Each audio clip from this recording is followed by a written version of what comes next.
welcome, and thanks for tuning in. I'm Liz Hoyle, the Director of Client Services at JacksonWhite, and I'm with attorney Tim Durkin from JacksonWhite. He's a family law attorney with us, and today we're talking about coronavirus issues and what's going on. And Tim actually returned from a leave of absence at work. He had a full knee replacement surgery, so you're back to a very different reality at work these days, aren't you? Yeah, no kidding. I took a couple of weeks off to recover and was planning on coming back to work. And then all of a sudden, COVID-19, and we're kind of changed things here quite a bit. Yeah, it's definitely the new normal, and we're all adjusting. So Tim's actually in the office today, seeing some clients and seeing to some matters. I'm working remote, but we wanted to sort of update you on a lot of questions that we've had come in over the past weeks, and see if we can't answer some common questions regarding family law and COVID-19. So I think one of the most common questions I'm getting, Tim, is, are family law courts even open right now? Yes, they are. They're sort of running on a skeleton crew. They're really only addressing emergencies at this point. So orders of protection, if you have an emergency, if there's a domestic violence issue, and sadly, we've seen the spike in that. And then, of course, emergency orders. The family court issued a advisory during this period for parents and parenting plans. And maybe we're going to get to that here shortly. But one of the questions we're getting is, hey, what should we do about our parenting plan? We don't agree on how to social distance. My spouse, or excuse me, my ex or the father or mother isn't following guidelines. Can I modify the parenting plans? Should the child stay with me? And should we do that so we don't have as much back and forth? And what the courts have done is they've issued this advisory that says, yeah, follow the parenting plan to the T right now, unless there is an actual emergency. And emergencies are typically described by the court as sort of imminent danger, like a imminent threat or harm, not potential of threat or harm. Okay. So yeah, it's kind of, yes, the courts are open, to answer your question, and we're open for business, and we're getting a lot of calls. Okay, maybe we could share that sort of advisory that you talked about with our readers, in case they're wondering sort of what judges are saying as far as following parenting plans. Now, so we talked about emergencies. What about just ongoing regular cases? So let's just say you have a divorce that was in the middle of its proceedings. Are those just kind of all those cases on hold? Are they being pushed off the court docket right now until a later date? Yeah, if you have a case right now, you've probably noticed that a lot of these cases are being continued or put on hold, as you say. We've had a lot of trials and a lot of hearings that, quite frankly, the judges have just said, you know what, we're going to continue this, and we're getting these things pushed back probably about 3 or 4 months, a lot of them indefinitely. Wow. So if you have a current family law case, and you think that things aren't happening as quickly as you'd like, or you're getting anxious, we empathize with you. But we have a feeling that once the advisory is lifted, that these courts are going to be open, and they're just going to be churning. Have you heard any indications of when that might be, or is that really kind of related to Governor Ducey's next update on how long he plans to put this stay-at-home order in place? Is it all sort of related to that?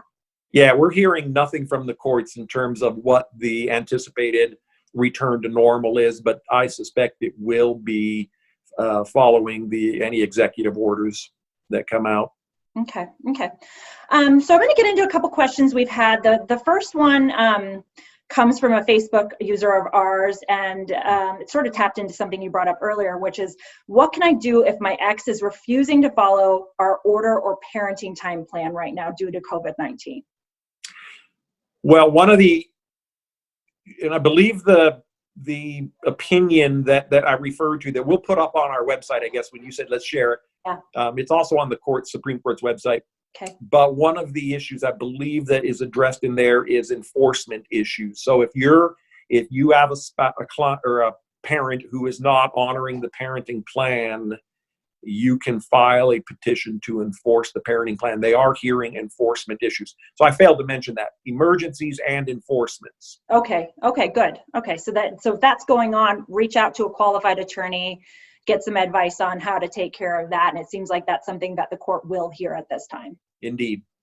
Okay, here's another Facebook question. I lost my job and I can't keep up with child support payments. What are my options in a time like this? Yeah, yikes, that's a tough one. And I think that's one that we're going to be dealing with a lot. In theory, when there's a change of income, you could modify support, spousal maintenance or child support, in theory. However, to do so, you've got to prove a couple of things. One is you've got to be able to prove that there's been a substantial change in circumstances. A loss of job is typically a substantial change. That usually qualifies. The second thing you have to do is prove that it's continuing and ongoing. And right now, we really couldn't meet that burden of showing that the financial circumstances the client is in right now is expected to continue into the future, because it's only been a month, maybe 6 weeks of no income. And what if that individual's able to return to work in, 2 months? Then the court would likely not modify the support. Now, if someone's out of work after any executive order is issued and we're back to work and they can't find work, then yeah, that would be appropriate to modify. Okay. And the other thing is, the court's not going to smack you if you're not paying your support right now because of loss of income or loss of employment. Okay. I mean, they're going to be sympathetic because they're going to recognize that there's not an ability to do so. Sure. So while your support may be accruing as an arrearage, it's just something's going to have to be addressed when you're back at work. Okay. But again, I want to emphasize, if you're out of work for any lengthy period of time, yeah, it's probably appropriate to talk to a family law attorney about modifying your support obligation. Would the same sort of idea apply to spousal maintenance payments as well? If let's say husband or ex-husband lost his job during this period of time or couldn't work during this period of time, the judges would perhaps be forgiving if they missed payments at this time? Yeah, when I refer to support, I'm referring to child support and spousal support or alimony. Okay. We say the judges will be understanding. Yes, they're not going to forgive it. Right. They're not going to say, okay, you don't owe it, but they're going to say, we're not going to hold you in contempt or issue any sort of sanctions. Now, do I know that? No, because I haven't tried any of these because it's been so short. But from my 20 years of practice, I know that to find someone in contempt, you've got to be able to prove that they willfully intended not to pay the support. Right. And when you're out of work and locked down on a quarantine, there's no willful violation. Right. So I think parents in that situation or ex-spouses will be okay in terms of contempt or sanctions. Okay, good. I think we had a lot of questions related to that, so that's very helpful. Here's a blog question. What would you suggest for developing an emergency parenting time plan? Is this something an attorney needs to do, or is it something that we can settle amongst ourselves? Well, first of all, if parents can talk and co-parent and they're cordial and they can communicate, then they should certainly do that themselves. We always recommend, and the courts actually have an expectation, if you're co-parenting, that you're going to do that. So in fact, quite a few of our clients have done that. Okay. They both have the best interest of the kids at heart, and they have said, okay, mom, you keep the kids during this period, or dad, you keep them.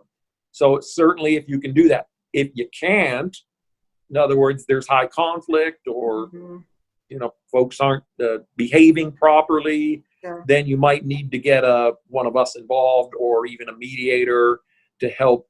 And we're doing a lot of mediation via Zoom or Skype or electronically. In fact, I have one scheduled here this week. So yeah, we can help if parties are willing to get us involved.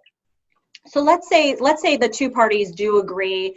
Would you recommend putting that in writing somewhere so that if there was a dispute later over it, they would have somewhere to refer, hey, we were on the same page and somebody changed their mind? Do you recommend that be in writing somewhere? Yeah, that's a great question. In fact, the opinion piece that I'm referring to that the court put out suggests that as well. If you want to modify your parenting plan temporarily, get it in writing, get both of you to sign it. You don't need to file it. You don't need to make it a court order at this time, but you need something to verify that there's been an agreement so that if somebody breaches it, at least you have some remedy. And also it kind of shows both parties that you've had a meeting of the minds and this is what we're going to do. Right. Do you think in this time, like an electronic document's acceptable, like something, mom sends to dad and he writes back, I agree. Do you think something like that is acceptable where we're not really in contact getting signatures on things? Yeah, even an email that has your, email signature, not even a formal email signature, but yeah, emails between the parties that shows an offer and an acceptance, or these are our terms. Do you agree, Dad? Yes. Mom? Yes. Yeah, that's very helpful. You each can have access to those emails to prove up sometime later if necessary. Perfect. That's very helpful. We're separated right now with no formal parenting plan at all. What can I do? Wow, that's a tough question. And assuming you can't work it out, or let's look at both scenarios. Yeah. Say in one case you're separated, you have no formal parenting plan, and you don't agree on what to do with the children. The recommendation that you'd, I think, get from anyone is to try to work it out. I mean, we're all trying to be on best behavior at this time. Right. These are tough times. We make compromises. We sort of see the big picture. In fact, I'm seeing so much of that. It's kind of refreshing. Yeah. While we're under this really global stress, many people are behaving a lot better. Yeah, I think it can bring people together. Yeah. So in that scenario, do the best you can and understand it's temporary. Now, if you can't and you have no parenting plan and one of the parents is refusing to let the other parent see the child, then the option would be file. File a petition for, you said they're not married. I guess it's a paternity action. File a paternity petition. Okay. We've been hearing a lot about this virtual parenting time, and obviously this is a totally new concept, but a lot of parents who don't have custody of their children right now and they're not able to socially distance with them, they're asking for virtual parenting time via Zoom and Skype and other means. What are your thoughts on that? Is that going to be the new norm? Well, it sort of is the norm for many people during this period. I hope it's not the new norm ongoing. Now, it is the norm in long distance parenting plans. Yeah. Okay? Mom lives in New Hampshire and dad lives here. Zoom, Skype, the courts use electronic communication a lot.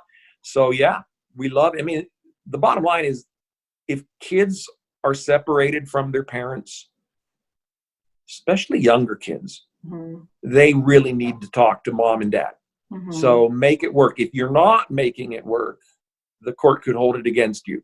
In other words, if one parent is saying, hey, I want to talk to Sally, let's set up Skype or Zoom, and the other parent is saying no, or they're just not cooperating, they're just ignoring, that could ultimately come back and bite the other parent in the behind if there's a court case. Okay, good to keep that in mind to keep yourself available for that and make sure kids are getting adequate time.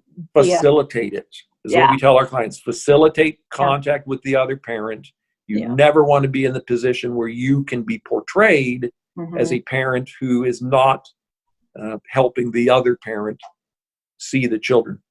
Unless there's a legit reason, and you know, that's a whole different thing. But the virtual parenting time, there should be no real reason unless there's bullying or bad conduct going on. Yeah, it hadn't occurred to me that this is happening when obviously you've got one parent living out of state. So the court's probably used to having an electronic communication sort of. Oh yeah, it's part of virtually every long distance parenting plan. In fact, it's probably telephonic communication is part of every parenting plan. Mm-hmm. Okay. Yeah. So, but video is typically more for the long distance. Interesting. And of course, for the pandemics. Yes. Which we hope we don't see many of.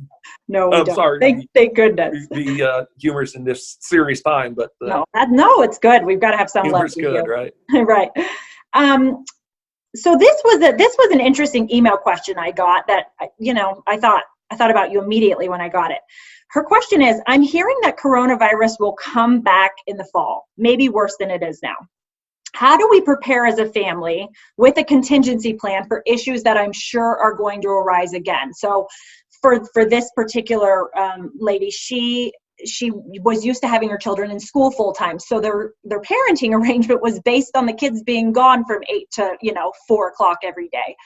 She's now thinking, oh my gosh, we've made it work this time. We're in agreement. But what happens if this comes back? Should we have a plan in place for the fall?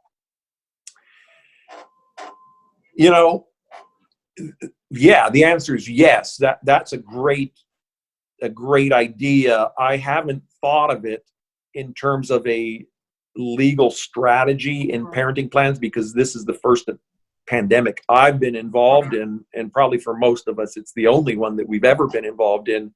But I can tell you, lawyers, we learn from experience, and I suspect there will be in upcoming parenting plans, in templates. In our templates, we will probably have a provision that says, in the event of something where there's a quarantine or something similar to what we have, we'll have to work out the language, but we'll make some provision. Now, with respect to what the docs are telling us about Arizona and the possibility of a return, it makes sense that if you're going to get something in writing, that you address what happens if we have to go back into a quarantine situation. And again, we attorneys are pretty good at negotiating the language of what that might look like if you need some help. Okay. But that's a great question. I didn't think about that, and it's causing me to think about my my future parenting plans. Yeah. This was an interesting one too. This was another email question. My ex is keeping the kids until this pandemic is over. That's what they've worked out. Can I request makeup time? Yeah. Yes, you may request it. And I think that's a good idea. And I think the other parent, I would hope, would be open to discussing that. Yeah. Now, the question is, if the parent who's keeping the kids refuses to give you makeup parenting time, we call it, would the court? Probably not, unless there was also another action going on that got you in front of a judge. But yeah, I like the idea of makeup parenting time. Okay. This was I think a follow-up question to her first question. It seems like potentially she could be a healthcare worker, and that's why father has the children in an effort to keep them safer. Is that something that you've seen? And that I wonder where judges' position will be on somebody that has additional exposure, like a healthcare worker, a nurse, or a doctor. If the other parent steps in and says, hey, my kids would be at higher risk with mom since she's in this profession. Is that anything you've seen or something you anticipate seeing? I'm not sure I understand the question. If the question is, have I seen parents make compromises like that because one has more exposure than the other? Then the answer is yes, and I applaud it. I just think that shows two really mature parents. Yeah. Now, if the question is, have I seen the courts order a parenting plan because one is more exposed to the other? No. As I said, the courts we haven't really got those cases in front of the judge yet. Okay. Interesting.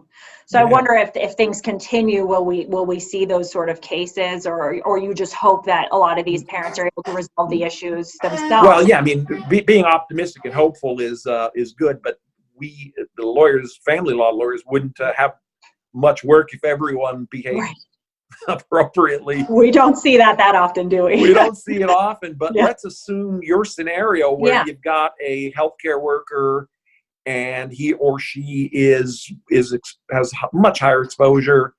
And they are insisting that they have their regular parenting time. Mind you, what the court has said is follow the regular parenting plan. Right. But could a parent theoretically say, in this situation, it's not appropriate under these circumstances? Yeah. Okay. In fact, that's, again, I've referred to this advisory here multiple times, and we'll get it up on our website. Yeah. But that's exactly what it says. Follow the parenting plan. We will deal with the exceptions as they come. Okay. Very good. What do you think people who are going through a divorce right now, let's say that they were, in the middle of their divorce proceedings and their case obviously has gotten pushed back, what do you advise them on right now? Is it mediation? Is it trying to do some sort of alternative dispute resolution and settle their case sooner, or just be in a position where you're ready for it when the courts open back up? Well, if the parents are ready, or the spouses, in this case divorce, are anxious to move their case along, and they're not able to because the courts aren't open and they're not setting hearings, then yeah, if you can get into some kind of mediation or alternative dispute resolution. One thing our viewers should know is that ADR, that stands for Alternative Dispute Resolution, is ongoing. And many of us family law attorneys are judge pro tems doing ADR. I'm in fact one. I've got a couple coming up here in May. Explain to our viewers what a judge pro tem is. Okay, so a judge pro tem, that's Latin for a judge who is basically temporarily fulfilling a role. Okay. Or doing one, being a judge, but not a called or officially, what's the right word? Appointed judge. Okay. So what do? The courts, because of the heavy load, they assign cases to us, and one of the types of cases they assign to us is mediation. Okay. So we'll go in, parties will come to us, and we will have the authority to make their agreements binding, and we can order them to follow their agreements. A judge pro tem does not have the authority to make a person do something, but basically they can act as neutral mediators with the authority to take whatever the outcome of the mediation is and make it a formal, final, official court order. Wow. So those are going on right now. Okay. ADR, I refer to that, Alternative Dispute Resolution. In fact, tons of that is going on right now. So it's a good option if your case is kind of stalled and you want to move it along and get in front of one of these judge pro tems. Contact an attorney, ask them about ADR as an option, and he or she can get that rolling for you pretty quickly. Well, that's great advice. You and I have talked a lot about some of the reports coming out of China that are showing a really big jump in the rate of divorces after their quarantine period is over. Is that something that you're anticipating seeing here in the States? Well, I can tell you there is a lot of conflict that is percolating up to the surface during the quarantine period. We're seeing it in the criminal law section, as you might know. I was speaking to one of my clients recently who's a police officer, and I was asking him, has he seen any sort of trends? And he said, yeah, domestic violence and domestic disturbance calls are on the rise. Now, have we seen an increase in filing for divorces here in Arizona yet? No. Will we? I don't know. I hope not for these marriages, but I suspect we will.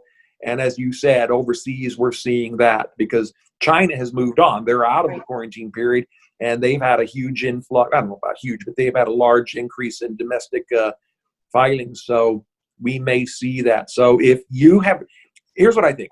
I think people living together 24/7 without any breaks, they often discover the relationship may not be as strong as they thought it was. Yeah. And many of them come to the conclusion that their relationship is irretrievably broken. Yeah. And those folks are going to want to talk to an attorney about what might be done, or maybe talk to a therapist about what might be done in terms of saving the relationship.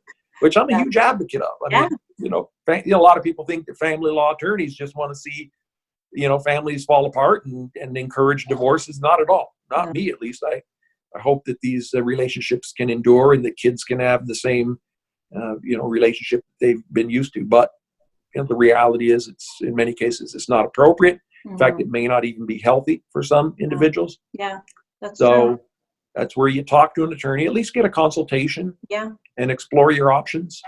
Absolutely. Absolutely. Maybe we could put some resources to some family law counselors that we know about in the Valley that we could recommend too. Yeah. That would be a nice share in this time. Are there any other thoughts that you have on coronavirus and family law that you want to discuss?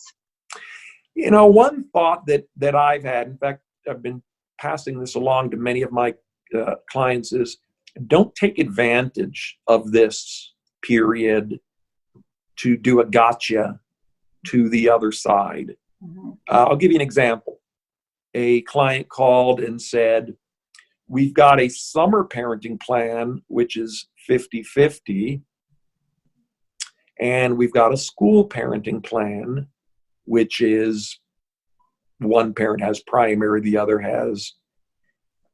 Well, what do you do now? We're not out of school yet. I mean, my kids are still in school, right? They're doing homeschooling. Yeah.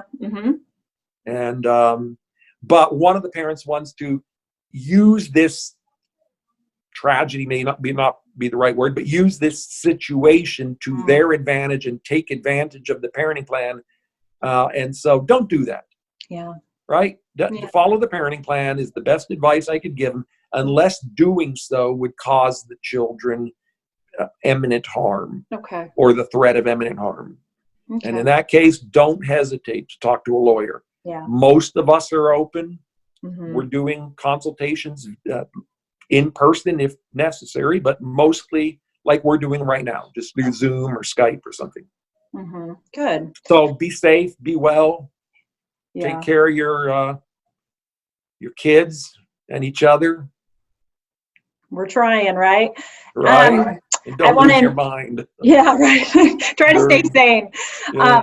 I want to invite all of our viewers today, if you have any questions or comments, or you want to see if we can address one of your questions on our next broadcast, be sure to share it with us on social media. You can email firm@JacksonWhiteLaw.com, and we'd be happy to discuss the questions on our next broadcast. Stay well, Tim. It's great to see you. Keep on keeping on over there, and hopefully we'll be able to share another update with our viewers soon if we're not out of this mess. And hopefully we'll be back to work soon when it's safe for us to do so. Sounds great. All right. And to any of our viewers who have had a joint replacement, I now feel for you. And for those of you who are contemplating it, if your doc is recommending it, don't hesitate. Don't put it off like I did for too many years. That's good advice. That's not medical advice. Yeah, or legal advice. You're kind of an expert. I have to say you have recovered better than most people I know. So kudos to you. But it sounds like you had a great surgeon too. So and follow that physical therapy plan, because that's the ticket. Indeed.